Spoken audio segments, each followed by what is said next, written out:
Cube Radio.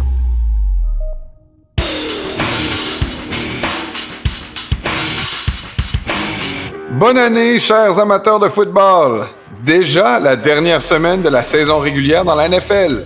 Quels seront les matchs à surveiller dans la semaine 18? Les Dolphins sont au tapis pour le compte de 10, mais ils devront essayer de se relever pour mieux manger une autre volée contre les Bills. Pendant que certaines équipes se concentrent sur leur choix au repêchage, d'autres se préparent à rentrer en série. La zone payante fait ses prédictions pour le Super Bowl. Drôle de fin de saison pour certains qui perdent patience et commettent des gestes de clown. Qui parmi eux feront leur chemin jusqu'au bar? Les actus de la NFL, les questions du public, la chronique au bar, de savantes analyses et beaucoup d'émotions. C'est ce qu'on vous promet dans ce nouvel épisode de la zone payante. Bonjour à tous, bienvenue à la zone payante. Je m'appelle Jean-Nicolas Gagné. C'est un plaisir de vous retrouver encore une fois cette semaine.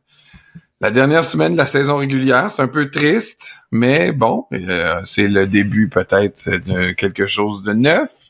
Les séries, je suis en compagnie de l'expert du Journal de Montréal et de Québec, Stéphane Caderette. Salut Steph! Hola, Monsieur Gagné, bonne année! Bonne année, bon retour. Toi, t'étais à Buffalo en fin de semaine. Là. Écoute, beau moi, trip familial. Je me sauve toujours dans des endroits très exotiques, tu le sais. Je vois ça. Non, mais ça a été merveilleux. La prochaine fois, ça va être Guelph. Ouais, Guelph, Ontario. Non, mais c'était écœurant, sans farce, là. Puis mes enfants avaient jamais vécu un match NFL. Ils commencent à se faire grands, les enfants, là. Fait qu'il était temps qu'on le fasse, mais... c'est tout le temps embêtant pour moi parce que je couvre le sport comme tel. Fait que, tu sais, là, je pars dessus, je peux pas m'en aller n'importe quand. Puis là, bon, le fait que c'était le 31 décembre, il y avait pas de journal le lendemain. Bon, c'est sûr qu'on fait toujours des papiers pour le web maintenant, mais bon, là, je me suis dit, écoute, pour une fois, je vais m'autoriser ça, un petit congé d'NFL pour mieux aller voir de la NFL. Ben oui, mais là, en famille, c'est pas la même affaire, là, tu travailles pas, là. Non, c'est ça, de pas regarder le match d'une façon analytique, de pas penser à ce que je vais devoir écrire, de pas penser au deadline. C'est vraiment génial. De te laisser emporter par la Bills Mafia, parce que là, les gens qui nous écoutent le savent peut-être pas, là, mais t'as revêti les couleurs des Bills. Ça, t'as pas dû aimer ça, hein? Ça a dû te faire un pincement. Je sais pas s'il va y avoir un froid, je dois l'avouer. Un froid entre nous deux pour débuter 2024, peut-être? Non, mais c'est surtout que je peux pas croire que t'as laissé tomber le mauve pour le bleu, là. J'ai pas laissé tomber le mauve pour le bleu, mais écoute, je pense qu'il y a quelque chose d'encore plus trippant à aller voir un match puis d'être aux couleurs de l'équipe. Puis comme j'ai pas nécessairement de parti pris, je te dirais par contre que c'est pas vrai. J'efface ce que je viens de dire. Les Bills, ça a un peu tout le temps été ma deuxième équipe, encore plus pas depuis un autre que... qu'une deuxième équipe. Ouais, puis depuis, moi j'avais un grand chum d'enfance, puis il a pris une très mauvaise décision en 2017 de s'enlever la vie. Puis depuis ce temps-là, les Bills sont comme remontés à la surface. Rappelle-toi, il y a eu comme 15-17 ans de malheur là, qui faisaient pas les séries, qui étaient pourris, qui étaient pas écoutables. Puis lui, il avait continué malgré tout à les encourager. Puis ils vont revenir.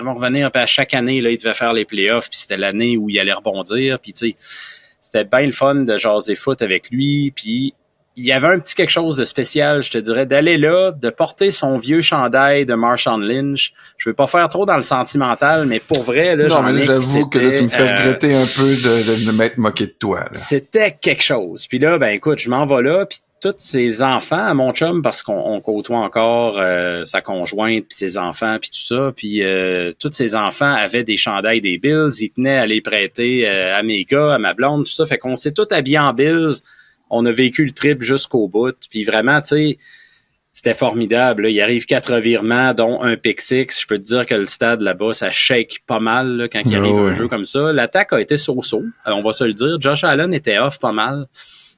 Je me rappelle entre autres d'une passe en profondeur à Diggs où Diggs avait vraiment là, 2, 3, 4 pas d'avance sur son débit. Il y a eu des moments là, plus plate comme ça, mais côté défensif, les Bills ont donné tout un show, là, puis ils ont mis vraiment de la pression sur les pattes. Fait qu'on a eu de quoi de bon, de le fun, puis à la mémoire de Bass, que je salue au passage. C'est dommage là, ce qui est arrivé, mais c'est ça. Et je pense qu'il serait content de savoir qu'on a perpétué sa tradition. Lui, il y allait vraiment souvent aux Bills. Puis on lui souhaite que d'en haut, peut-être qu'il voit un jour les Bills triompher lors du grand match. Ben oui, mais pour ça, il faudra qu'il passe à travers Miami. On pourra en reparler, ça. Tu lui souhaiteras peut-être pas cette semaine. Pour moi, c'est tout. Merci d'avoir été là, Steph. Merci à vous d'avoir été encore ici cette semaine. On se retrouve la semaine prochaine pour une autre édition de la Zone Payante. Bye bye. Ciao. T'auras pas le choix d'en parler, Jean-Nic. Je te dis que les gens qui voulaient me parler de football cette semaine, il fallait qu'ils mettent des pincettes. Pas à peu près, là. Ah ouais, 4 paires de gants blancs pis tout, là. Et puis non, là, c'est sûr que j'étais pas un groupe. Non, mais ça me tentait pas d'en parler. Je dis, j'ai le sentiment. Bien que ça te tentait pas. Non, mais j'ai le sentiment de me faire avoir, là. Tu sais, là, depuis 2 semaines, là, puis les gens de la zone payante, on vous adore, là. Je sais que vous êtes comme à l'écoute, puis vous connaissez Stéphane, vous connaissez nos sauts d'humeur, vous savez que je suis un partisan émotif qui est pas logique. Plusieurs me l'ont rappelé. Et depuis 2 semaines, toutes sortes de personnes m'écrivaient, me disaient, voyons, Jean-Nic, là, retrouve ta bonne humeur, là. Ça va bien, les Dolphins, là. Là, il y a Tommy aussi qui nous a écrit, il m'a dit, regarde, là, t'avais dit ça au début de la saison, c'est pas vrai, puis là, on a des bons joueurs, puis on est capable on va faire du chemin en série, puis tout ça, puis là. D'autres qui me disaient, hey, le Super Bowl, là, check la cote des Dolphins, puis d'autres qui me montraient les power rankings. Hey, les Dolphins sont premiers, ça va bien, là. Tous ces gens-là, là, ça m'a monté à la tête. Je me suis donné de l'espoir. J'y ai cru. La semaine passée, tu le sais, j'ai mis les Ravens perdants contre les Dolphins. Oui. C'est ta thérapie qui commence à faire effet, là. C'est comme si on m'avait forcé à monter dans une échelle, puis plus haut jusqu'à plus haute, là, marche, puis me tirer en bas. C'est comme si depuis le début, tu sais, moi j'étais prudent, je restais dans le petit escabeau, puis je me disais, tu sais, au moins la chute, elle sera pas trop haut, là, tu sais, quand les Dolphins vont se faire rosser, tu sais, je vais continuer à avoir les attentes basses, là. Mais non, on m'a forcé, non, monte à une autre marche, tu vas voir de plus haut, ça va être super. Mais oui, on s'est fait rosser, je sais même plus c'est quoi le score en fin de semaine, 56-19. Mais pourquoi tu voudrais savoir le score? T'as pas besoin, fais-toi pas mal, là. Je veux dire, tu souffres assez comme ça, là. Ça non, mais je regrette tellement là, d'avoir entendu tout ce bruit, là, tous les gens là, qui me disaient, voyons. Mais donc, le bruit, là. Ben, justement, je m'en allais là. Le bruit de tous les gens, là. T'es toujours pas d'accord que les Dolphins, c'est une bonne équipe, là. C'est pourri, on jette la saison poubelle, on oublie tout. Non, mais là, j'espère que tu te rends compte, en plus, que ça vient de gâcher notre off-season. Parce que là, tous les gens, sans doute aussi que des joueurs, s'étaient fait à croire qu'ils étaient dans une bonne équipe. Mais là, tous les bons joueurs, prends Wilkins, là, qui est là, peut-être qu'il se dit, je pourrais prendre un petit discount, là, pour jouer à Miami, puis continuer de chasser un Super Bowl. Mais oublie ça, là. Là, tous les joueurs vont vouloir partir, là. Là, Tyreek Hill, aujourd'hui, sa maison est en feu. Tout le monde dehors. Mais peut-être pas tout le monde, là. Parce que là, ça, c'est l'autre chose. Toi, qu'est-ce qu'on va faire, là? Là, on a eu la preuve, là, que dans les gros matchs, c'est pas la première fois qu'ils s'effondrent dans un gros match, mais là, cette fois-ci, c'était encore pire. Et là, qu'est-ce qu'on fait? Là, on lui donne 50 millions par année? On lui donne un contrat à la Justin Herbert? Toi, non, hey, si t'es Jean-Nic Gagné, le DG, tu le payes pour qu'il saque son camp. Non, attention. Je suis pas rendu au point de dire qu'on a mieux, ou il y a mieux dans le repêchage. Mais qu'est-ce qu'on fait, là? On est dans l'année où il faut y offrir un contrat. On pourra pas le franchise tag, là. Fait que là, il faut lui offrir un contrat. On va y offrir quoi? Le même contrat que Justin Herbert? Le contrat de Lamar Jackson? Le contrat de Daniel Jones? Ben, je comprends que c'est un dilemme, ça, c'est sûr. C'est évident que il a pas répondu à toutes les questions, mais moi, je pense quand même que, écoute, tu raides avec lui, là. Tu raides avec lui. Quitte à ce que ce soit un contrat de type bridge un peu, un 3 ans, quelque chose comme ça.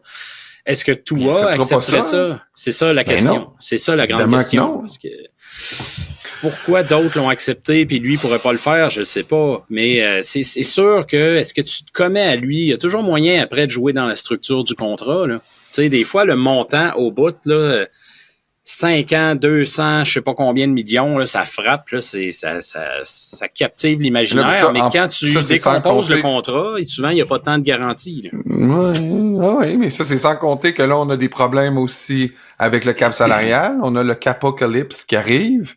Jalen Ramsey et Vic Fangio sont à couteau tiré. Peut-être que même lui va vouloir partir.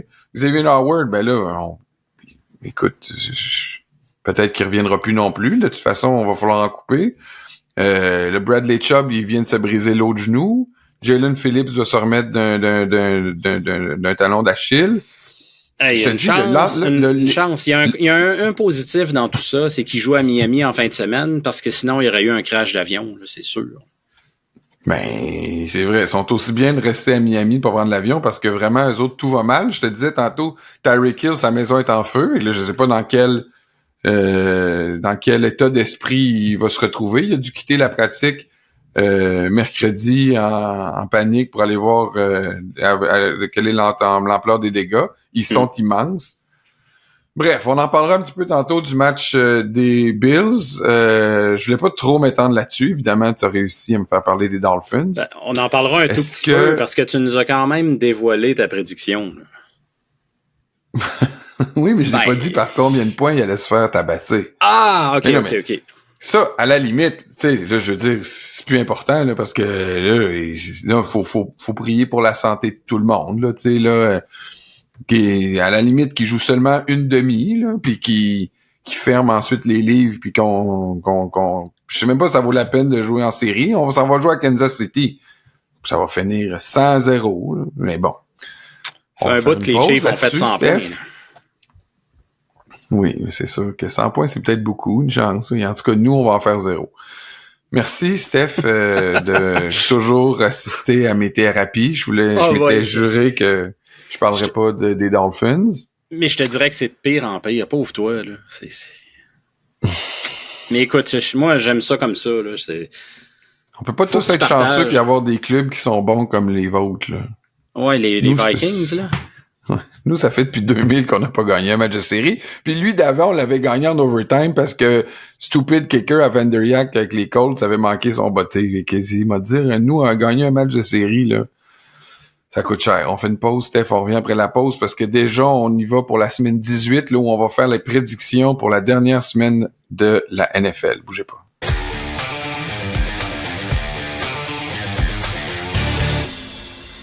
Vous êtes sur la zone payante et c'est l'heure des prédictions pour les matchs de la fin de semaine. Des matchs qui, pas pour la plupart, mais plusieurs matchs ont encore des incidences sur les séries éliminatoires. On va s'attarder un petit peu plus sur ces matchs-là. Il y en a qui sont sans importance, même à la limite pour la place pour faire un bon choix au repêchage.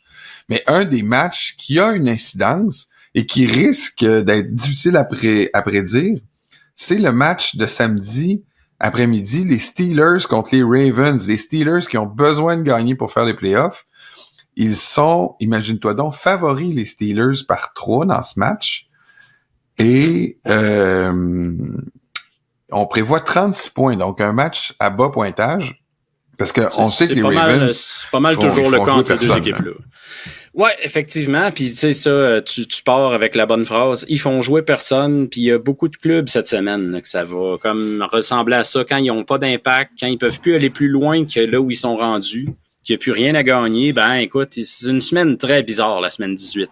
C'est probablement la pire pour les parieurs parce que c'est pas les vraies formations nécessairement qui sont là. Puis là, on a un bon exemple. Tu sais, les Ravens, sûrement qu'ils vont jouer Tyler Huntley. Il a été 3 victoires, 5 défaites, je pense, en relève à Lamar Jackson. Fait que c'est pas très prometteur. Il y a beaucoup d'autres partants qui seront peut-être pas là longtemps. Les Steelers qui vont jouer avec l'énergie du désespoir, au contraire, parce qu'ils ont besoin d'une victoire pour une place en série. Puis non seulement ça, là, ils ont besoin du Saint-Esprit aussi, là, parce que ça va prendre une victoire plus une défaite des Bills ou une victoire et une défaite des Jaguars. Fait que c'est ce qui se présente là aux Steelers. Ils vont s'occuper de leur part du contrat. Je pense que ça va être une victoire là à bas pointage, effectivement. C'est toujours le cas entre ces deux équipes-là. Je vais aussi avec les Steelers dans ce match-là. En fait, je l'espère. J'aimerais ça que les Steelers fassent une place en série. Les Colts, eux, le même jour, reçoivent les Texans. Ça aussi, c'est un match... c'est un match you win, you're in, ça? Oui, je veux juste vérifier les Colts. De leur côté, les Colts, ouais, c'est ça. Ça prend une victoire et une défaite des Jaguars pour les Colts, mais du côté des Texans, victoire et you're in. Donc, un match extrêmement important, évidemment. Dans ce cas-ci, moi, avec le retour la semaine passée de Stroud, un alignement des Texans qui est plus en santé, je vais favoriser les Texans, même si le match est sur la route à Indy. C'est quand même pas l'environnement le plus hostile qui soit non plus. Ouais, victoire des Texans. J'y vais moi aussi avec les Texans. C'est fou comment CJ Stroud est en train de s'installer. C'est quand c'est rendu que tu fais la différence. Écoute, c'est que tu diriges vers le titre de recrue de l'année aussi à travers ça. Totalement, bon point. Puis les Texans, là, faut souligner, s'ils se ramassent en série, même s'ils se ramassent pas en série, mais encore plus s'ils se retrouvent en série, quel revirement extraordinaire. Là. C'est un club qui avait 3 victoires l'année passée. Ouais. Un match sans importance, vraiment. Les Bucks, ben c'est pas vrai. Les Bucks s'en vont jouer les Panthers en Caroline. Je dis qu'il n'y a pas d'importance. Il y en a, mais pas pour les Panthers. Non, effectivement, les Panthers, absolument rien à gagner ou à perdre, à part l'honneur.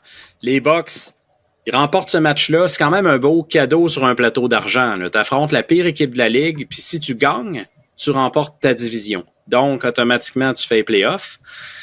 C'est assez fantastique comme scénario. Baker Mayfield, la semaine passée, qui est retombé sur terre un peu, un moins bon match contre les Saints. Mais là, écoute, c'est juste trop beau pour être vrai. Là. Ta survie est sa ligne, puis t'as les Panthers d'impact. Ça peut pas être plus beau que ça pour les Bucks. Là, je vais y aller avec une victoire de leur côté. Une victoire des Bucks, moi aussi.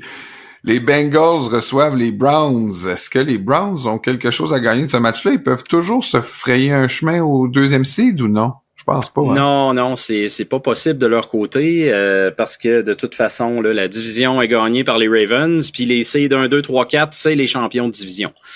Donc, eux autres ont rien à gagner. C'est Jeff Driscoll qui va être le partant et non le bon les vieux Bengals Joe sont Flacco. favoris par 6 dans le match, fait que ça donne une idée que les Browns ont un peu lancé la serviette pour ce match-là. C'est ça. Là. Ceci explique cela parce que normalement, je pense que les Browns seraient favoris quand même. Il y a autre chose aussi d'avance. Par contre, ce qui favoriserait les Bengals dans d'autres circonstances, là, c'est que c'est-à-dire, ce qui favoriserait les Browns dans d'autres circonstances, c'est qu'ils sont 1-9 dans les derniers matchs là, contre les Bengals. Mais là, écoute, je sais pas quoi penser de ça. Jeff Driscoll, tu sais, c'est pas un corps arrière qui est très encourageant, disons-le comme ça. Mais non, je le vois tout simplement pas. Moi, j'y vais avec les Bengals pour finir l'année avec une fiche positive, ce qui serait un pas pire accomplissement considérant là, les difficultés avec la blessure de Joe Burrow. Ça serait pas si mal de finir avec une fiche positive. Les Lions, moi aussi je vais y aller avec les Bengals, même si Ja'Marr Chase a fait un fou de lui là, en s'ostinant avec le gars des... je sais pas si t'as vu ça là. Ben oui, puis là, il continue de dire après le match, non, ils ont rien de spécial, les demi-défensifs des Chiefs. Écoute, come on, là, tu viens de te faire 3 planter. 4, 40 verges sur 7 targets, comme t'as pas eu un gros match, là, va te coucher, là, man. Tu sais, aie l'humilité de base de reconnaître la défaite, puis le monde va juste plus apprécier tes commentaires après coup.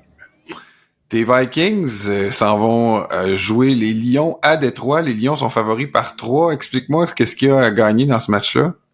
Pas grand-chose. Écoute, les Lions, ben, ils ont encore... Non, est-ce qu'ils ont encore une chance au 2e seed? Je pense pas. Mais écoute, les Vikings, de toute façon, là, qui cherchent complètement au poste de carrière. Tu sais, t'as vu Jaron Hall contre les Packers. On se l'était dit la semaine passée. Ben, c'est la dernière chose à faire de partir une recrue dans ce match-là. Là. Ouais, j'ai essayé d'y croire, là, peut-être par partisanerie, ça m'a joué des tours parce qu'ils ont mangé toute une rince. Puis là, tu te tournes vers Nick Mullins en 2e demi. Ils ont toujours une chance de battre Détroit, les Vikings. Là. C'est un club qui est capable de causer des surprises de temps en temps. Mais ça va prendre là, beaucoup. Pour te donner une idée, pour que les Vikings fassent les séries, ça prend non seulement une victoire, mais ça prend une défaite des Packers, une défaite des Seahawks et une défaite des Bucks ou des Saints. Puis là, je te rappelle que les Bucks jouent contre les Panthers. Fait que moi, je vais aller... J'ai arrêté de suivre quand tu as parlé des Bucks contre les Saints. Ben, c'est ça. Puis moi, je vais aller allumer quelques lampions à Sainte-Anne-de-Beaupré. C'est de là-bas que je vais écouter le match. Je pense qu'il se passera pas grand-chose, là. En partant, je mets Détroit pour gagner ce match-là. Fait que ça finit là. Mais si les Vikings devaient l'emporter, ça va prendre quelques miracles. Écoute, t'aurais-tu dit ça quand Kirk Cousins s'est blessé que à la semaine 18... tu regarderais le match avec encore un espoir, si minime soit-il, de faire les séries? Non, c'est très bon. Puis c'est exactement la façon dont tu devrais évaluer tes saisons à Miami, de voir la lueur d'espoir là, dans les ténèbres. Je voyais ça des partisans qui disaient « Ah, moi, je suis juste grateful qu'on ait fait 2 années de suite les séries. » ouais. OK. Les Jets s'en vont à Foxborough pour ce qui pourrait être le dernier match de Bill Belichick à la barre des Pats. Mais c'est drôle, plus j'y pense, en tout cas... Plus tu penses qu'il revient? Ben, je sais pas. En tout cas, ils sont favoris par 2.5. Ils finissent l'année, c'est pas une totale disgrâce. Je vais y aller avec les Pats, moi, dans ce match-là. Écoute, est-ce que c'est une totale disgrâce? Là, ils sont 4-12. Je sais pas. Ils sont dans les matchs, là. Ils sont dans les matchs, oui, c'est sûr. J'y vais avec les Pats aussi, là, parce que là, les Jets, c'est ça. Là, ils se retournent vers Trevor Seaman. Il n'y a plus de solution. Là. Puis, ils ont eu l'air fou la semaine passée. Là. Le gars qui était dans leur cour arrière, on leur a dit 1000 fois, là, « Hey, les gars, Aaron Rodgers est blessé. Trouvez-vous un autre QB, dépêchez-vous, il y en a. Oh non, on va essayer Zach Wilson. On essaie. Ouais, mais il y en a d'autres, là. Essayez-en, là, Joe Flacco. Joe Flacco, on l'a essayé l'année passée, il était pas bon. Hey, il s'en va étorcher jeudi. On a une question d'auditeur là-dessus, on pourrait y revenir, c'est un bon point. Mais tu sais, pour ce match-là, il y en a peut-être qui vont se dire, ben Seaman, ça va être mieux que Zach Wilson. Les Jets ont une chance, peut-être, mais Seaman... Juste pour que vous sachiez, il est 1-7 dans ses 8 derniers départs. Puis les Pats, ben, ils ont gagné les 15 derniers matchs contre les Jets. Puis les Jets n'ont pas inscrit plus de 17 points contre les Pats depuis 2020. Ça commence à faire un petit bail. Attardons-nous pas trop sur ce match-là. Tu vois avec les Pats. Falcons contre les Saints à New Orleans. Les Saints sont favoris par 3. Ouais, puis ça, c'est un autre match où il y a un enjeu. Même si les fiches des équipes sont pas spectaculaires, dites-vous que c'est quand même très important parce que les Falcons ont une chance encore de gagner leur division s'ils battent les Saints et que Tampa se fait battre par les Panthers. J'en conviens, là, les chances sont minuscules, mais quand même, ils sont encore en vie. Puis les Saints, ben eux, ils ont encore une chance, eux aussi, de gagner la division. Puis ils se battent aussi pour une place en série. Ils peuvent faire les séries avec une victoire et des défaites des Packers et Seahawks. Là. Fait que tu sais, il y a un enjeu là. L'environnement en Nouvelle-Orléans va être très rock'n'roll, je pense, pour un match important. Ça va être difficile pour les jeunes Falcons qui se cherchent toujours autant au poste de corps arrière, tu sais, que ce soit Heineke, que ce soit Ridder. Les résultats sont pas toujours là. Mais ils sont souvent dans le match. Là. La semaine passée, ils ont été déclassés un peu, mais ils sont souvent dans le match, les Falcons. Fait que je vais y aller avec une victoire des Saints, mais quand même relativement serrée. OK, moi aussi, victoire des Saints. Les Jags, qui rentreront pas sur les séries avec un gros momentum s'ils gagnent, s'en vont au Tennessee contre les Titans, mais sont favoris par 5.5. Ça veut dire que Trevor Lawrence va jouer. Devrait, puis de toute façon, là, les Jaguars, il y a un enjeu, ils n'ont pas le choix parce que la division n'est pas encore gagnée là, de leur côté. Ils gagnent et la division est à eux pour une deuxième année de suite, mais s'ils perdent, ça se complique. Ils peuvent... Ouais, c'est ça. Là. S'ils perdent, moi j'ai fait plusieurs simulations, là, puis c'est pas facile. Ils peuvent carrément, je pense, encore glisser en dehors des séries. Là, tout à fait, facilement. Fait que, c'est rien de gagner de leur côté. Par contre, Tennessee, là, c'est comme une bête un peu à terre. Il n'y a plus grand-chose à tirer de ça. Est-ce que c'est Tannehill qui va jouer? Est-ce que c'est Will Levis? Je pense pas que ça va faire une grosse différence. Donc, je vais favoriser les Jaguars. OK, moi, je vais avec une victoire des Titans. Je pense que les Jaguars sont déboussolés puis ils vont même aller perdre le dernier match contre une défensive qui va encore aller chercher des revirements contre les Jaguars. Fait que Houston, champion de division, ça serait quand même un scénario intéressant. Oui, exact. Seahawks, tu disais qu'ils doivent gagner. Ils s'en vont en Arizona affronter les Cards. Les Cards, ils en donnent pour leur argent, mais les Seahawks sont favoris par 2,5 pour remporter ce match. Tu fais bien là, de dire que les Cards, faut pas les compter pour mort. Regarde ce qu'ils ont fait aux Eagles. Je vais prendre les Seahawks. Je vais te laisser parler, mais je vais prendre les Seahawks. Mais je pense que je vais le regarder ce match-là parce que je sens qu'il va y avoir de l'intensité. Ouais, ça devrait être bon. Puis les Seahawks, ils ont besoin d'une victoire et d'une défaite des Packers. Fait que il va y avoir encore de l'enjeu à 4h25. C'est ça qui est bien. C'est pas tout le temps. Je regardais le calendrier de la semaine. Je trouve pas que c'est nécessairement beaucoup de grands matchs. Mais les matchs ont quand même pas mal souvent un enjeu, comme tu disais là, d'entrée de jeu. Fait que c'est pas une semaine perdue, c'est juste une semaine bizarre. Les Seahawks, écoute, je pense qu'ils ont quand même l'habitude de ce contexte-là, de se battre un peu pour leur survie dans des moments comme ça. Ils vont jouer avec une belle énergie. Il y a de plus en plus de rumeurs, mais ça reste au stade de rumeurs à l'heure où on se parle, que ça pourrait être la fin pour Pete Carroll, pas par faute de rendement, mais peut-être que lui a juste le goût de tirer à la plug. Je sais pas. Écoute, on verra. Il a pas l'air d'un gars qui a le goût de tirer la plug là, quand tu le vois dans le vestiaire puis quand il est sur le bord de... Peut-être, là, mais... Je suis totalement d'accord avec toi là-dessus. Je trouve qu'il y a encore beaucoup d'énergie. Peut-être que c'est comme ça qu'il en profite pleinement. Ouais, c'est ça. On verra. Mais je trouve que ce qu'il démontre, c'est un homme qui a encore beaucoup d'énergie. Il a pas l'air d'un petit vieux fini. Il est pas dépassé. Tu sais, les Seahawks, c'est quand même une équipe qui a un bel avenir, je pense. J'ai l'impression qu'il va vouloir donner une dernière go, là, peut-être dans les prochaines années. Mais on verra. En tout cas, moi, pour cette semaine, je favorise aussi Seattle. Bears qui s'en vont à Green Bay jouer les Packers. Je pense que Jordan Love est pas prêt pour ce match-là. Je vais avec les Bears. Ah ben j'espérais te surprendre. Moi aussi, j'ai les Bears. J'ai pas vu qui était favori, rien encore, mais... les Packers par 3.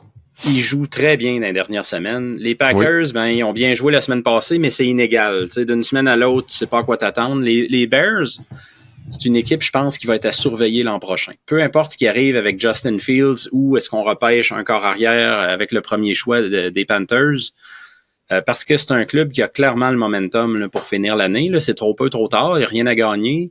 Mais quand même, là, je te le dis, quand un club finit une saison en force comme ça, généralement, c'est signe que l'année d'après, ils sont prêts à faire un step. Fait que je serais pas surpris que les Bears soient surveillés. Cette semaine, moi, je pense que... Tu es en train de me dire que Matt Eberflus va être encore là l'an prochain. Il paraît que c'est à peu près à toute fin pratique confirmé, mais ça, on entend des bruits à gauche, à droite, des insiders sur la NFL. Ils peuvent se tromper. Mais ce qui se dit là, dans les derniers temps, c'est que son poste serait assuré pour l'an prochain. Ça reste à voir. Faut que j'apprenne son nom. Les Raiders, eux, reçoivent les Broncos, 2 équipes éliminées. C'est quoi dire sur ce match-là? Les Raiders sont favoris par 2,5.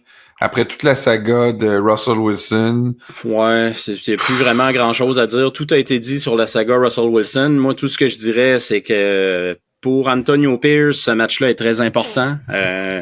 Tu veux faire bonne impression. Là, la semaine passée, ils l'ont échappé contre les Colts. Tu veux finir sur une bonne note pour au moins permettre à Mark Davis de se creuser la tête, de réfléchir. Peut-être que s'il en colle 2 défaites de suite pour finir l'année, Davis est un intempestif. Est-ce qu'il va se dire « fuck, moi je regarde ailleurs ».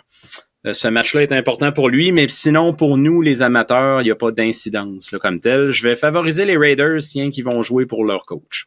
Ouais, moi aussi, les Raiders dans ce match-là, contre les Broncos qui sont tout mêlés.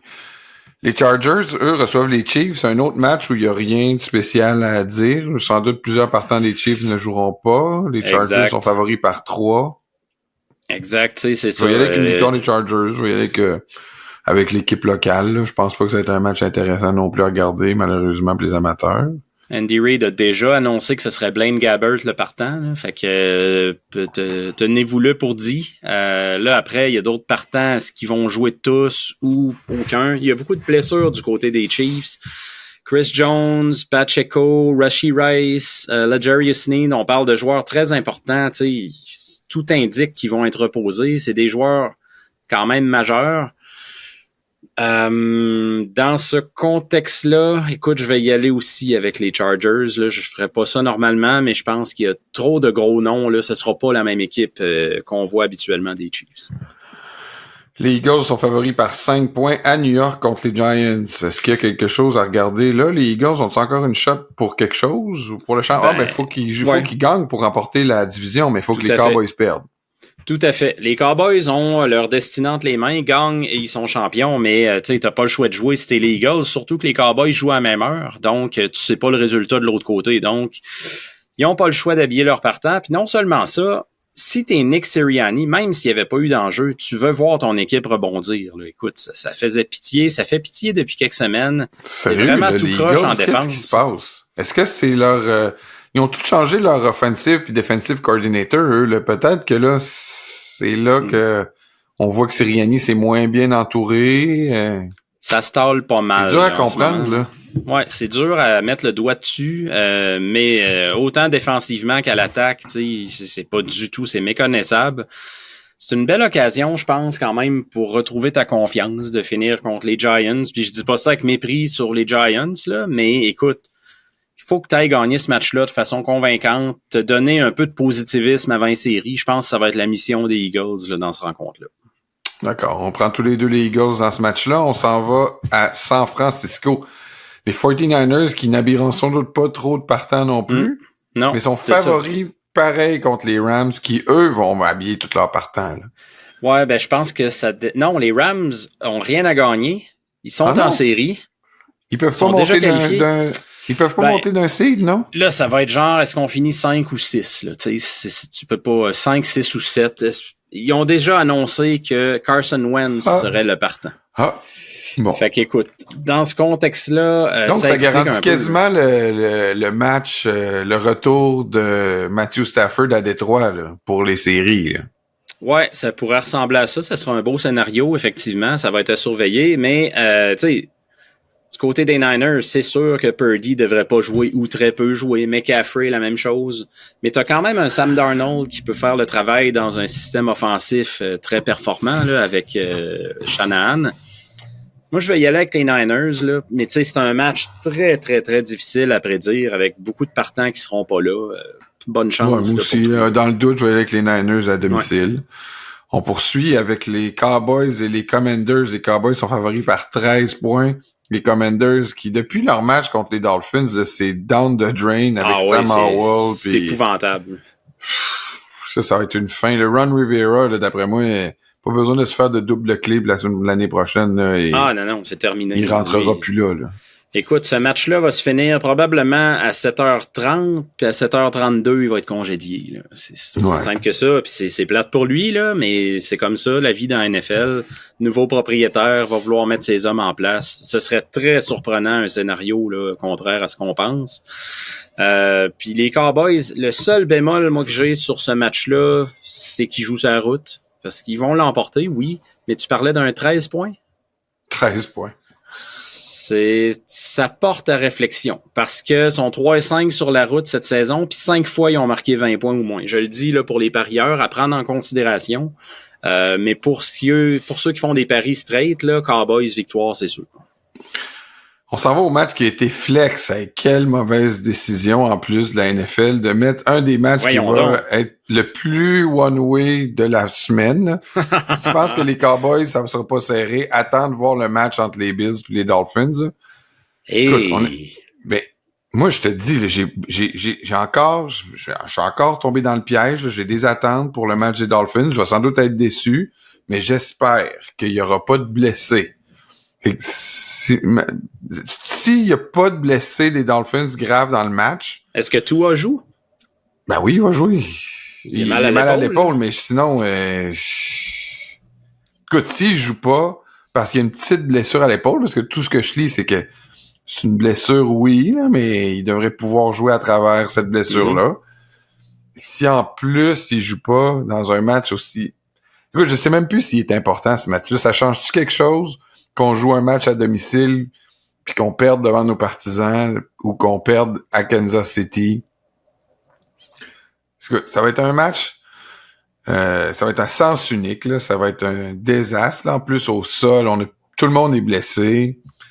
Bradley Chubb est plus là. Jerome Baker devrait pas revenir pour ce match-là non plus. C'est la défensive des backups.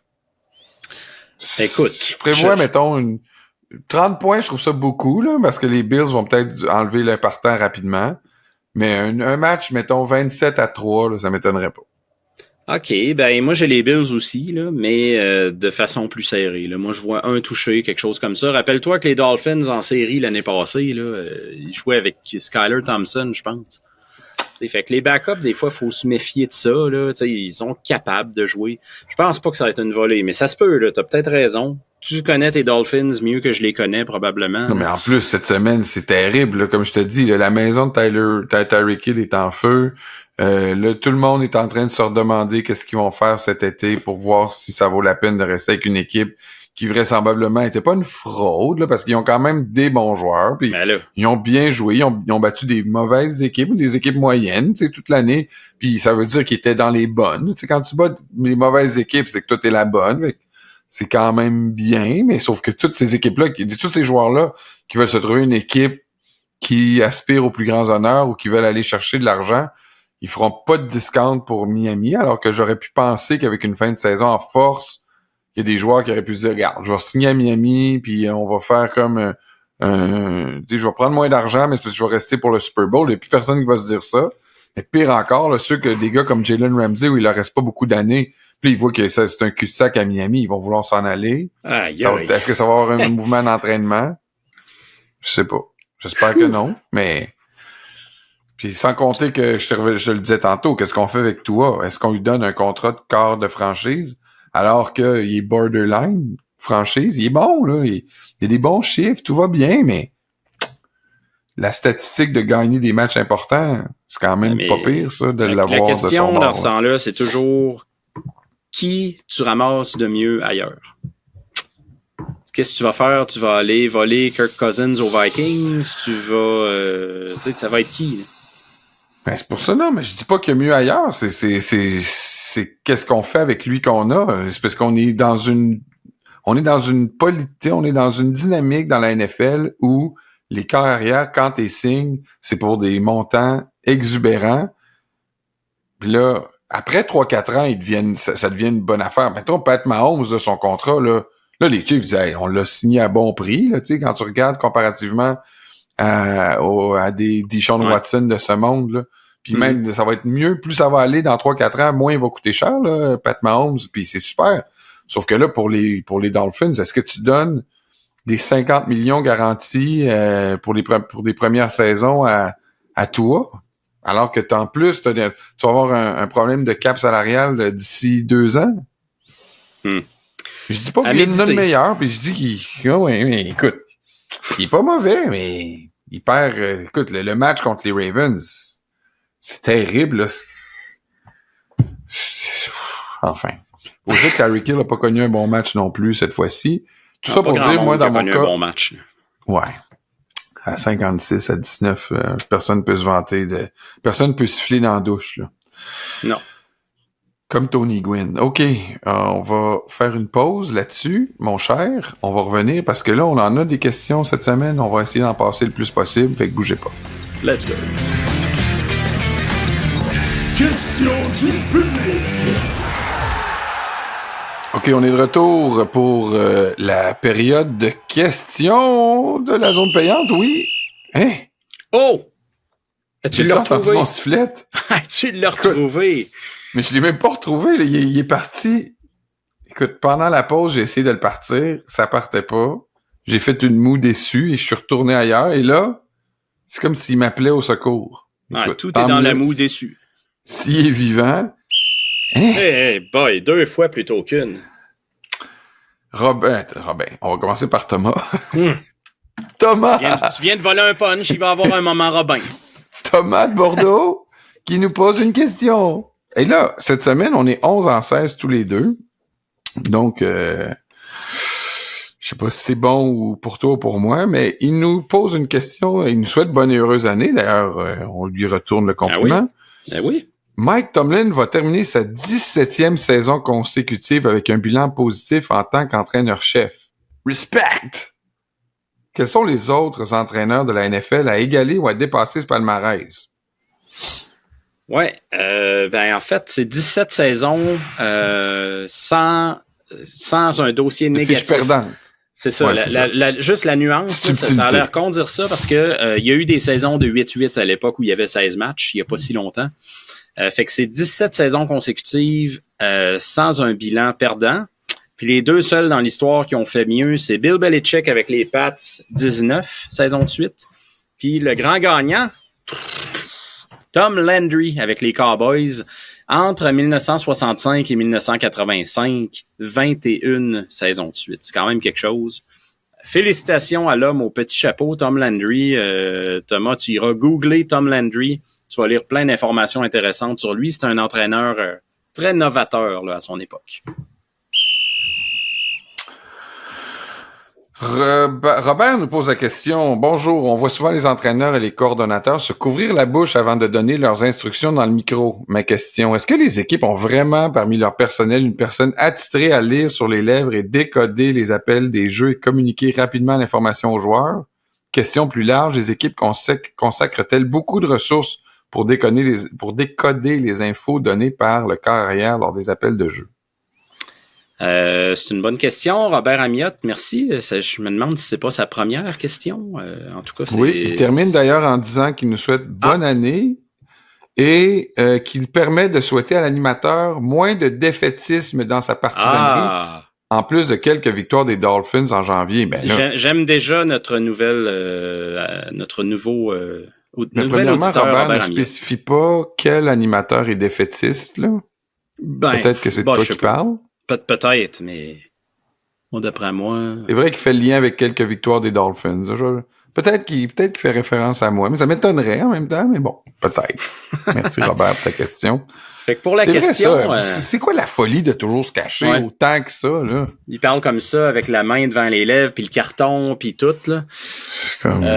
S'ils font ça, il y a une raison. T'sais, c'est sûr que les équipes investissent là-dessus. Là. C'est pas quantifiable. C'est dur pour moi de donner une réponse. Ah oui, les équipes ont tant de personnel d'engager pour faire que ça, parce que c'est pas quantifié. Tu vas pas sur leur site, puis dans leur personnel, c'est écrit, lui, c'est lui qui est responsable de lire les signaux. Là. Tu vois pas ça, c'est pas quantifiable, mais c'est certain là, qu'il y a une emphase qui est mise là-dessus. Par exemple, je pensais aux Pats parce qu'il y a eu le fameux Spygate. Ça, c'était quoi? C'était en 2007, je pense. 2006, quelque chose comme ça. Ils ont triché tellement souvent les Pats qu'on vient qu'on s'y perd. Là, je suis d'accord. T'as perdu le fil, Jean-Nic? Fait que c'est ça, il y avait un dénommé Ernie Adams qui était avec eux, qui était, la rumeur étant qu'il était spécialisé un peu dans ce genre de passe-passe-là, mais tu sais, lui, il avait un titre de conseiller senior ou je sais pas quoi, là, j'ai pas le nom exact du poste qu'il occupait, mais il y a tout le temps, là, les Pats, faut pas penser que c'est les seuls, puis d'ailleurs, quand le scandale était survenu, de manière générale, dans la NFL, on disait à peine à mot couvert, c'est de même partout, ils sont juste fait prendre la main dans le sac. Là. Fait que tu sais, j'essaie pas de banaliser ça, mais je pense qu'il y a effectivement un département dans chaque équipe où on dit, OK, vous autres, vous êtes chargés carrément là, d'essayer de nous avoir le plus possible de signaux, de mots, de vocabulaire des autres équipes. Est-ce que ça amène... moi, ce que je me suis toujours demandé, c'est combien de pourcents ça t'amène de plus là, de chances de victoire? Bill Belichick lui-même avait déjà dit que c'était à peu près nul, puis là, Robert Kraft, il avait dit donc t'es un imbécile d'avoir fait ça. Je sais pas là, à quel point ça amène des chances de plus, mais je suis convaincu que les équipes ont tous des employés là, qui sont affairés à ça. Jérôme Jacques nous dit quel est votre moment le plus mémorable de la saison? Ça, c'est une bonne question, mais j'ai tout le temps de la misère à chaud comme ça. La saison est pas finie, puis là, des fois, je me dis que j'ai dû en oublier déjà. Mais pour moi, un moment fort, je vais y aller avec mon choix. Je sais pas, toi, si t'en as un, Jean-Nic, mais moi, c'est les Browns en série avec Joe Flacco. C'est pas un moment dans le temps comme tel, là, mais c'est plus un accomplissement pour moi qui est incroyable. Parce que Joe Flacco, là, tout le monde pensait qu'il était fini. Il arrive là, puis les Browns sont supposés de s'écrouler, puis au contraire, je trouve que ça a été un bel exemple de résilience de Flacco, oui, mais des Browns aussi. Il faut pas oublier que c'est une équipe. Là. C'est pas mal là, le moment, moi, que j'attendais le moins, qui m'a le plus surpris cette année. Moi aussi, je jouais avec un corps arrière. Là, je pense que quand Aaron Rodgers s'est blessé, on a tout dit à Zach Wilson, ça va être pourri, puis tout ça, puis Au contraire, là, il a prouvé tout le monde tort. Puis... Ah non, excusez, je me suis trompé. Tu t'es trompé d'année, ça, c'est en 2032. Oui, c'est ça, exact. Non, je vais y aller avec Joshua Dobbs. Là. Je sais là, qu'il n'est pas mené à terme là, son... Ouais. Il n'a pas mené à terme là, sa belle histoire, là. Mais... Tu sais, il est arrivé du jour au lendemain en Arizona, on le disait, là, son chandail était même pas à la boutique souvenir. Ah ouais, c'était il se donnait corps et âme, il est allé chercher comme l'affection du public, même s'il perdait, là, tu sais, les partisans l'ont adopté. Ouais. Puis là, ils l'ont vu partir avec les Vikings. Tout le monde lui souhaitait bonne chance, mais sans trop y croire. Puis il est arrivé avec les Vikings, puis écoute, c'est en partie grâce à lui si vous avez toujours un peu d'espoir. Avec la semaine 18, d'aller encore se faufiler en séries éliminatoires. Il a pas mené à terme son projet, mais il a donné vraiment des beaux matchs, dont lui, évidemment, là, quand il est arrivé, son premier match avec les Vikings, qui avait couru, qui avait passé, qui avait même soufflé un peu, tu voyais Kevin O'Donnell, qui était wow, tu sais. Fait que je vais aller avec ça, Joshua Dobbs de mon côté. Un autre Jérôme, le contrat de toi, bon, alors, ok, c'est pour ça que tu me disais qu'on en parlait tantôt, c'est vrai, j'avais oublié. Le contrat de toi expire cette année. Et c'est bien. Il va se comparer à Herbert et Burroughs. Hey, c'est un blasphème. Merci, Jérôme. C'est vrai, là, malheureusement. C'est vrai qu'il va se comparer à ça à cause de ses stats. Il a des bonnes stats, mais clairement, sur le terrain, il n'est pas un joueur de concession comme eux. Il a besoin d'être super bien entouré. Entraîneur, joueur, schéma de jeu, etc. pour performer. Ma question. Que vont faire les Dolphins? Faire une énorme erreur en lui donnant un pont d'or ou faire comme les 49ers avec Lance et accepter le fait qu'ils ont choisi le mauvais gars et passer à autre chose. Ne pas oublier que Miami est une équipe avec la carte de crédit full et ça va faire mal dans 2 ans. Bon, écoute donc. Jérôme, j'étais un peu scoopé tantôt. Je sais pas ce que Steph en pense, mais il vaut-tu un contrat à la Joe Burrow puis à la Justin Herbert? Peut-être Herbert, il a rien prouvé en ce moment.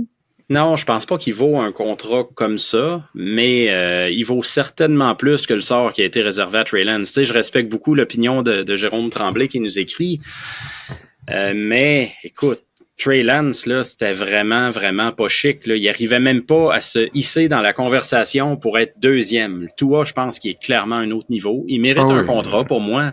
Puis je pense que les Dolphins, à cause de ses connaissances du système, à cause de la chimie avec Tyreek Hill, vont le ramener. Maintenant, c'est ça. Tu soulevais le point tantôt, Jean-Nic. Est-ce que Tua acceptera un contrat de type bridge? Là? Un 3 ans raisonnable au niveau du montant global ou un contrat structuré de façon à ce que ça a l'air d'un ben gros contrat, là, 5 ans pour 250 millions, puis qu'en bout de ligne, on réalise que la façon que la structure est construite, c'est un contrat qui donne 2 ans aux Dolphins, puis qu'après ça, tu peux résilier sans trop de pénalités. C'est peut-être la solution dans un cas comme celui-là. Je dois... Peut-être que je l'évalue mal, toi. Moi, je le vois plus performant que toi et Jérôme, vous le voyez, là, définitivement. Je pense qu'il a sa place à Miami puis qu'il a démontré de belles choses. Mais écoute, on va laisser le temps de faire son mondes, là. On a le pire des deux mondes. On a un bon corps arrière, mais on n'a pas un excellent corps arrière. Fait que là, c'est comme les Giants, qu'est-ce qu'ils faisaient avec Daniel Jones? Tu le laisses-tu partir? Ou tu le signes? Un gros montant, parce que toutes les carrières signent avec des gros montants, et que t'as pas le choix. C'est ça, tu signeras pas Tua pour 23 millions. Là, mais non. Maintenant, là, en bas de 40. Tu sais, Daniel Jones, c'est à peu près ça, 40 millions, je pense. Tu regardes ça avec du recul, ça a l'air d'un très mauvais deal. Puis, je veux dire, Tua, le triple des stats de Daniel Jones. Exact. Fait que, en tout cas. Merci. On va poursuivre d'ailleurs sur les Giants. C'est Simon qui nous écrit, il nous dit « J'adore l'intensité avec laquelle Jean-Nicolas vit sa passion pour les Dolphins. » C'est pas bon pour mon cœur, par exemple, mais je vous remercie. Dans l'introduction de chaque podcast, vous promettez d'abord beaucoup d'émotions, et c'est le cas. Yes. C'est quand même un peu comique, vu de l'extérieur, de voir Jean-Nicolas être si convaincu que les Dolphins vont perdre contre les Jets. Ah, ça, et par la suite être confiant. Ça aurait dû être ça, mon moment de l'année, Jean-Nic. Moi, quand notre auditeur, tantôt, nous a demandé, je pense que c'était Jérôme Jacques qui nous demandait quel est votre moment préféré, là. Ça aurait dû être ça. Ça, c'était fort.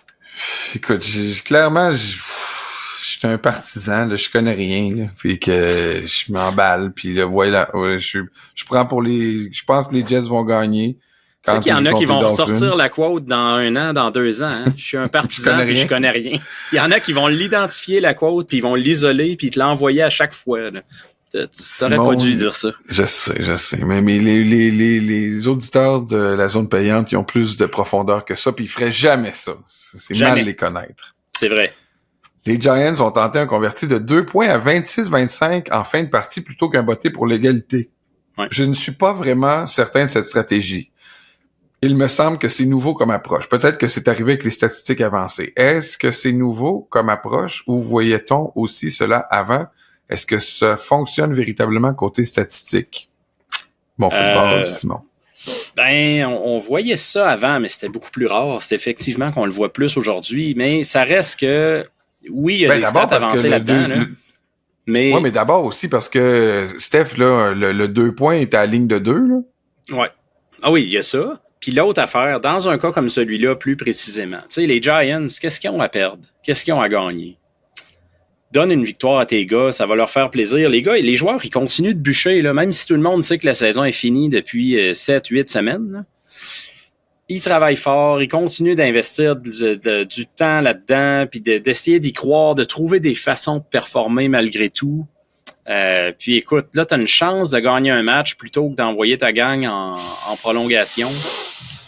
Vas-y, puis écoute, tu peux juste faire plaisir à du monde. Dans un cas comme ça où finalement, ben, tu gagnes pas, écoute, ça change quoi au final, au classement? Moi, je pense que dans un cas comme ça, on peut pas trop en vouloir à Brian Daboll.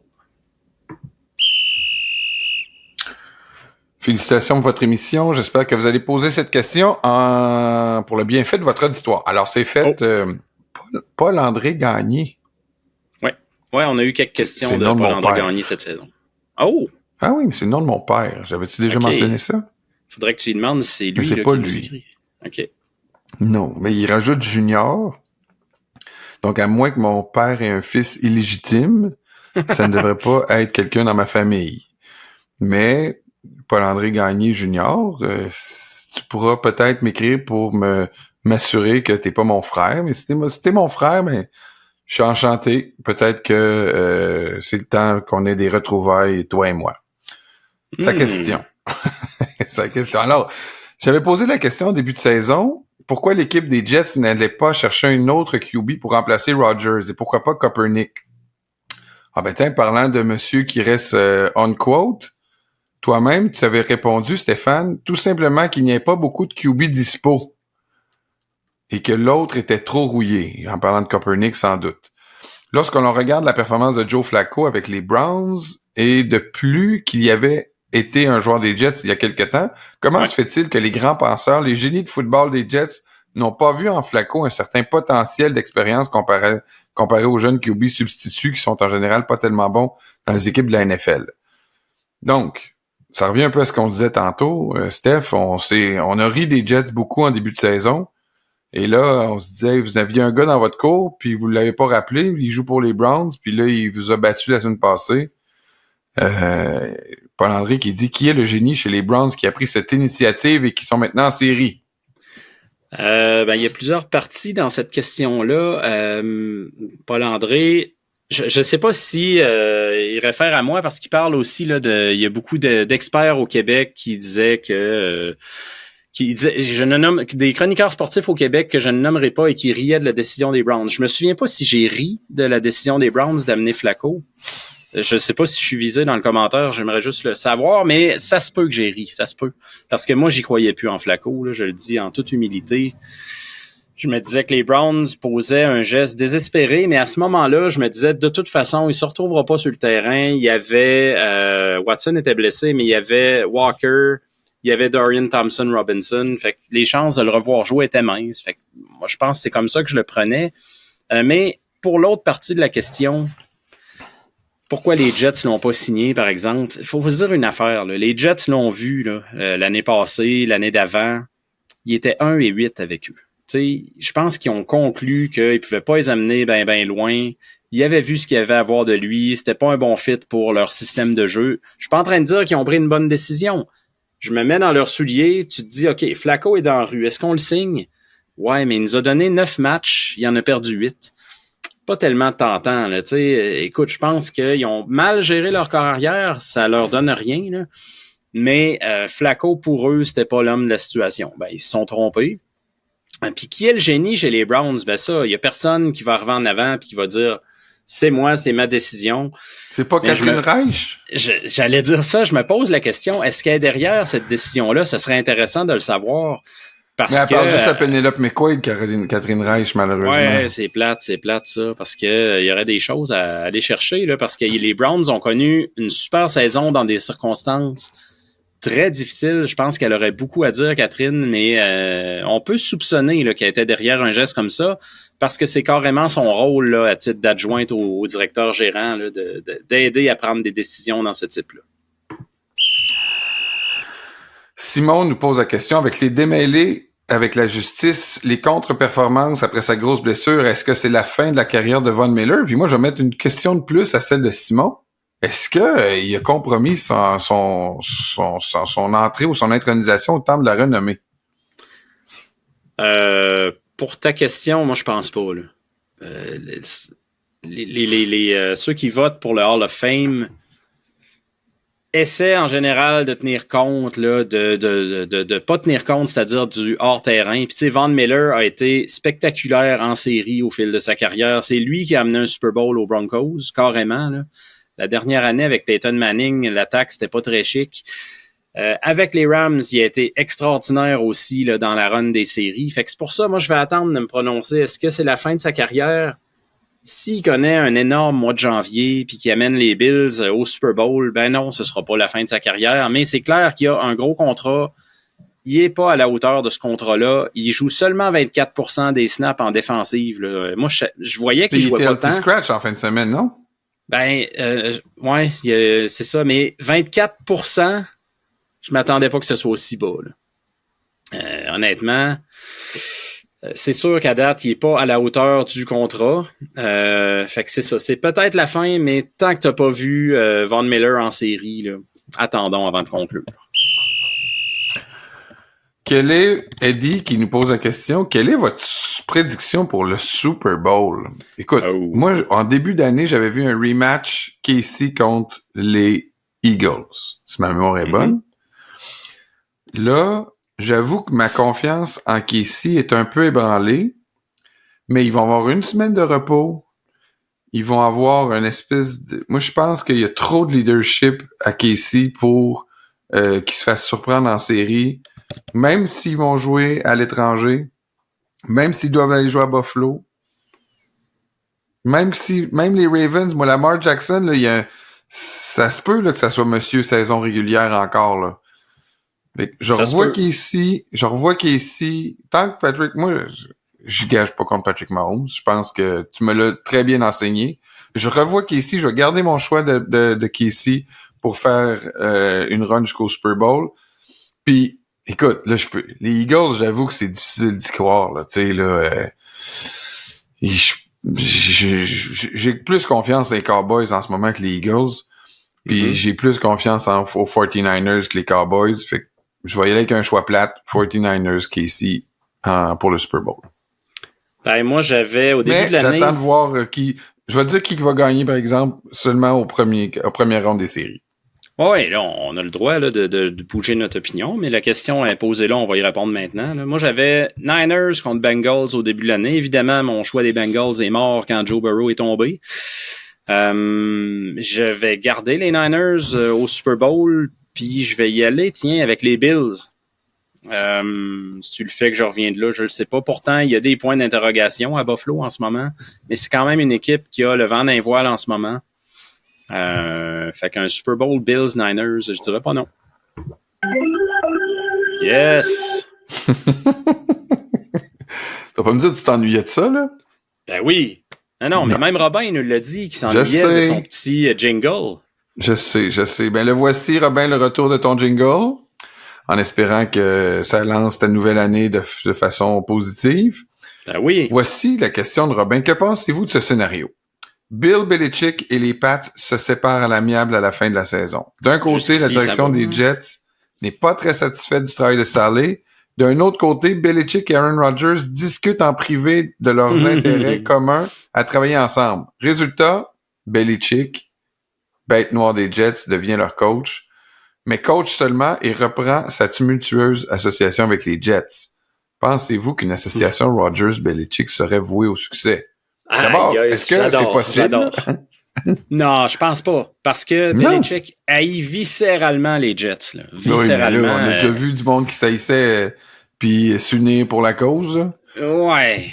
Mais écoute. Moi, là, comme partisan des Dolphins, Jason Taylor est allé jouer à New York. Là, j'ai tout vu. Là. Brett Favre a été joué au Minnesota. Et voilà. Mais Belichick, tu sais, ça remonte à l'époque où il avait été coach d'un jour des Jets. Là. Lui, il s'était séparé de cette organisation-là là, en la méprisant. Après ça, il y a eu ce qu'il appelle la trahison d'Eric Mangini. Tu sais, c'est son ancien coordonnateur défensif qui était parti pour aller diriger les Jets. Il pouvait plus le sentir. C'est comme viscéral, on dirait. L'autre chose dans ce scénario-là que j'aime beaucoup, là, soit dit en passant, ce serait fantastique si ça arrivait parce que ça donnerait de la maudite bonne télé. Mais pourquoi? Là où je vois une affaire qui accroche, c'est que je sais pas si Aaron Rodgers a le tempérament pour se faire coacher à la dure, à l'ancienne et tout. Tu sais, tu regardes au fil de sa carrière, il y a eu surtout des players coach, là, Aaron Rodgers, que ce soit Mike McCarthy, Matt LaFleur ou même Robert Saleh, qui est reconnu comme très, très proche des joueurs. Ce serait une approche complètement différente avec Belichick. Là. Donc, est-ce qu'il serait prêt à aller vers ça? J'en doute. Mais écoute, merci pour le scénario parce que faut avouer que ce serait drôle si ça arrivait. Là. Belichick qui se retrouve avec l'ennemi, avec Aaron Rodgers, ce serait quand même assez spécial. Il va y avoir beaucoup de scénarios de tout ça là, si Belichick fait partie de ceux qui font leur valise lors du Black Monday qui arrive rapidement. Merci à Robin d'avoir posé cette question. Merci à tous d'avoir participé encore une fois à la période des questions pour la zone payante. Vous pouvez nous rejoindre en tout temps. Nous joindre sur les médias sociaux en nous adressant la parole directement sur Twitter, sur Facebook. Vous pouvez aussi être membre de notre groupe Facebook, Nos précieux conseils Fantasy Football. Même si le Fantasy Football est terminé, on continue à garder le groupe vivant. Donc, Nos précieux conseils de Fantasy Football. Et vous pouvez aussi nous écrire à l'adresse courriel suivante. La zone payante en commercial québécoismedia.com. C'est la pause avant le bar. Alors, allez vous chercher des chips et on revient dans quelques secondes. Bougez pas.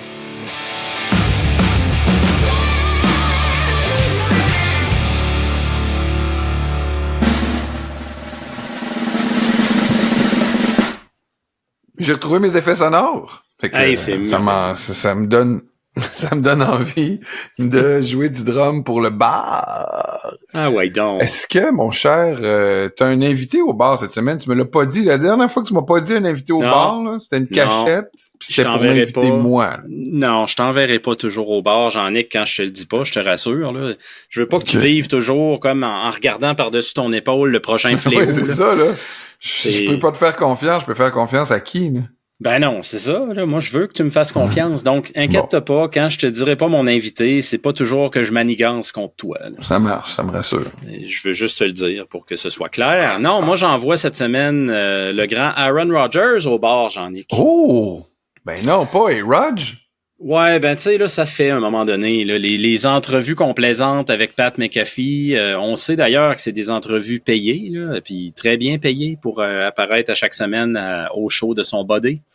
T'as toujours une petite dent contre cette complicité là, entre ces deux monuments. C'est pas ça. Non, je t'explique pour que ce soit clair. C'est pas que j'ai une dent contre ces deux monuments. McAfee fait très bien sa job, puis Aaron Rodgers fait très bien la sienne, mais faites pas passer ça comme une entrevue. C'est pas une entrevue, là. C'est une vitrine pour mettre en valeur les idées d'Aaron Rodgers. C'est tout ce que c'est. Donc, arrêtons de niaiser, là. C'est juste ça, moi, mon problème avec ça. Pat McAfee, je suis capable d'écouter ce qu'il fait en dehors des entrevues d'Aaron Rodgers. Il est très bon aussi sur College Game Day. Il amène de la vie sur un plateau.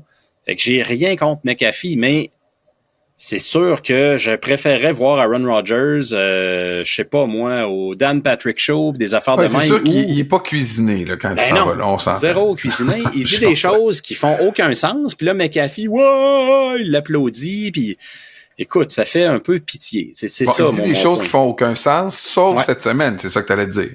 Ah oui, sauf cette semaine, tout faisait du sens. Là, écoute, cette semaine, c'est que tu mets la réputation de quelqu'un pas en danger, mais tu l'exposes, puis je trouve que c'est vraiment cheap. McAfee puis AJ Hawk qui se mettent à parler là, de la fameuse liste de Epstein qui devrait sortir prochainement avec toutes sortes de noms. De ça? Ça n'a pas rapport. Il parle de ça. Là, il y aurait des associés, puis des clients, puis toutes sortes de noms là, qui seraient associés à Epstein, qui était, on va se le dire, clairement une ordure, là, qui devrait sortir prochainement. Puis Aaron Rodgers n'a pas pu s'empêcher de glisser. Il dit, je vais popper une de ces bouteilles, mais que les noms sortent. Puis il y a bien des gens qui sont nerveux en ce moment, incluant Jimmy Kimmel. Jimmy Kimmel. Ben non, il n'a pas nommé un gars. Ben, il a nommé quelqu'un. J'imagine que Rodgers va revenir là-dessus mardi prochain. C'est à chaque mardi, le segment de McAfee avec lui. Il va sûrement dire, écoutez, il y a du monde qui ont paniqué parce que j'ai nommé Jimmy Kimmel. Je parlais pas que lui était sa liste. Tout ce que je voulais dire, c'est que sûrement qu'il connaît des gens qui sont sur... il va dire qu'il connaît...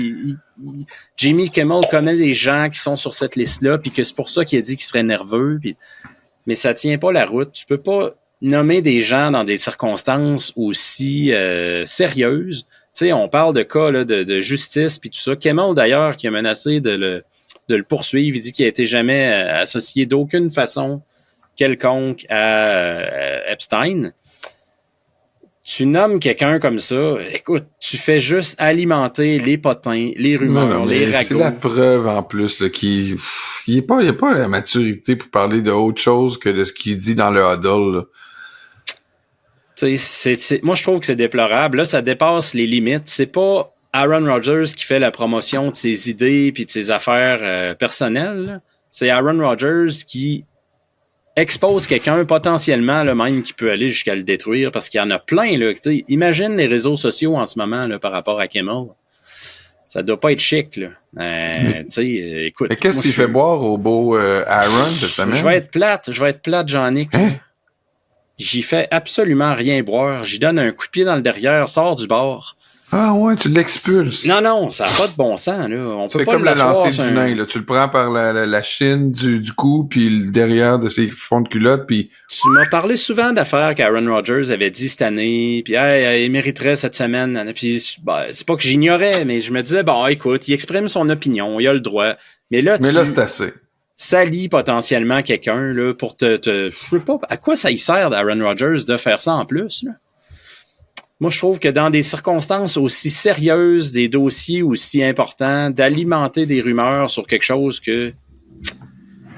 Écoute, même si on découvrait dans 2 mois qu'il avait raison, là, Kimmel est dans la liste, là, pourquoi tu vas lancer un nom comme ça, là, sans aucune preuve? Ouais, Kimmel avait l'air assez clair qu'il verrait jamais son nom dans la liste. D'après moi, Rodgers, c'est un petit peu trop avancé.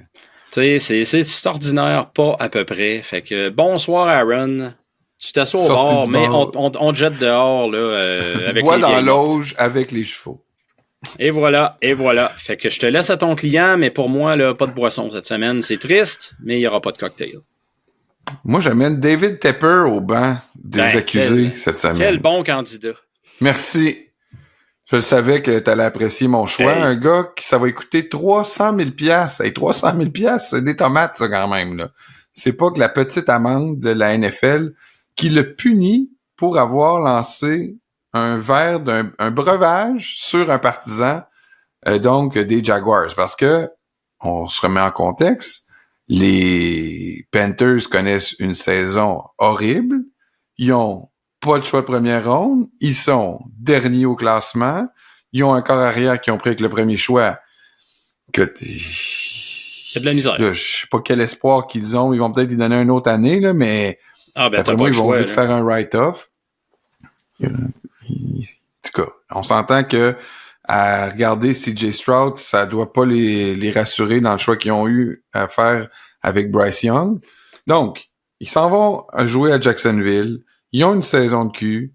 Ils ont un corps arrière qui fait pas la job. Ils ont pas de premier choix. Et là, ils sont en train de perdre, 26-0, 27-0 contre Jacksonville, qui ont même pas leur corps arrière partant. Et là, c'est facile de penser qu'un des spectateurs sur place a dit quelque chose d'insultant par rapport à la situation qui prévaut en ce moment en Caroline. Oui. Mais t'es le propriétaire, là. C'est facile. Ben oui, c'est ça. Et c'est facile de dire c'est facile de deviner que le propriétaire a pris ça à cœur ou personnel parce que c'est son équipe.